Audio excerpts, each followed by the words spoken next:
Vrnitev na Ptuj v znano okolje po 4 letih. Nekoč nadomestni dom med prenovo Ljudskega vrta, prej, vmes in pozneje prizorišče lokalnih obračunov Zdravo, tokrat pa naslednja postaja po vrnitvi iz Londona, saj med obnovitvenimi deli na njihovem igrišču pomeni jesensko zatočišče nogometašem Zavrča. Zaradi dobro znanih vmesnih dogodkov tekma ni sodila med običajne, saj po odstranitvi s klopi v dvoboju s Celjem ni mogel voditi Ante Šimundža, tako da je navodila dajal pomočnik trenerja Saša Gajser. Vse pa je bilo dobro organizirano in usklajeno. Ekipa je nalogo opravila po željah in po načrtih. Ni bila drugačna tekma v ničemer, ker tekma je bila pripravljena naprej, strani trenerja, tako da jaz sem samo izpolnjeval njegove naloge. Mislim, da smo mi danes odreagirali tako, kot moramo. Predvsem za trenerja, kot za mene za pomočnika, je bila pomembna reakcija fantov, bila je fantastična. Na tribunah sta ob trenerju ostala tudi kaznovana Mitja Viler in Jean-Philippe Mendy. Izziv posebne vrste je pomenila tekma za vse udeležence na igrišču. Pogoji na ptujski zelenici niso ravno nogometni, po zahtevnem neravnem terenu sta moštvi težko izpeljali dovršene akcije in ustvarjali priložnosti. Prvi so do udarca prišli nogometaši Zavrča, Sambolec je nameril mimo gola.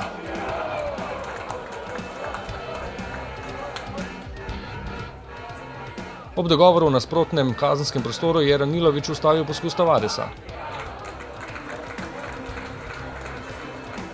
Za vsako obetavnejšo situacijo je bila potrebna brezhibnost v izvedbi. Po prodoru in podaji Stojanovića na levo stran do Mejača je kazalo, da bi se lahko srečno razpletlo. Mejaču se je odprla pot do gola, vendar ob soočenju z vratarjem ni bil dovolj natančen.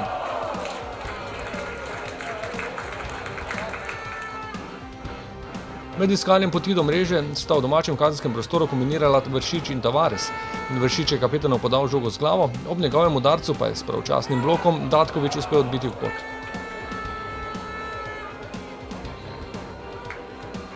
Pred odmorom se je na preizkušnji znašel še Handanović in z uspešnim posredovanjem preprečil namero Matjašiču.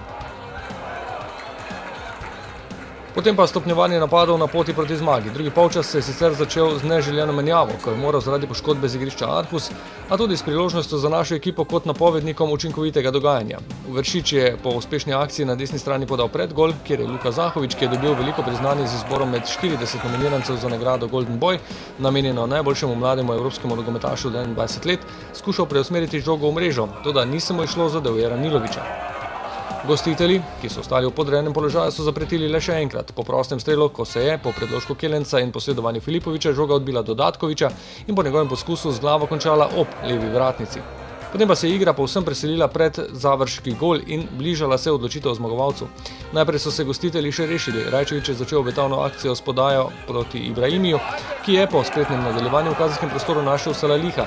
Ta se ni obotavljal pri udarcu, vendar je bil nenatančen. Odločitev je bila preložena do 69 minute, kot je izvajal Ibrahimi. Po predložku je Jertec z roko odbil žogo pred Tavaresem in sodnik Balažič je takoj pokazal na belo točko.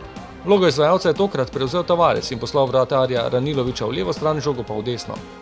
Za 0:1 za zmago številka 9 v letošnjem prvenstvu in že za nove 3 točke se je ekipa v vijoličastem mirno privedla dvoboj do željenega razpleta.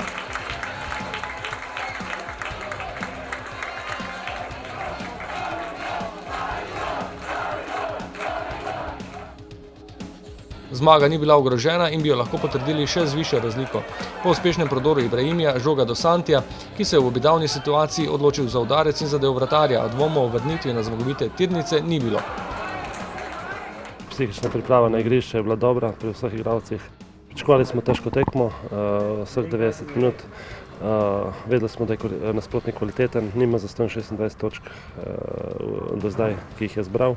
In bil je derbi, odločene so nijanse in pač naša kvaliteta je prevagala, da smo danes dobili 3 pike. Po opravljeni ptujski misiji se bo zdaj ekipa ustalila v Ljudskem vrtu. Sledijo 3 zaporedne domače preizkušnje. Vrstni red je Radomlje, Domžale, Chelsea. Prvo poglavje že v torek.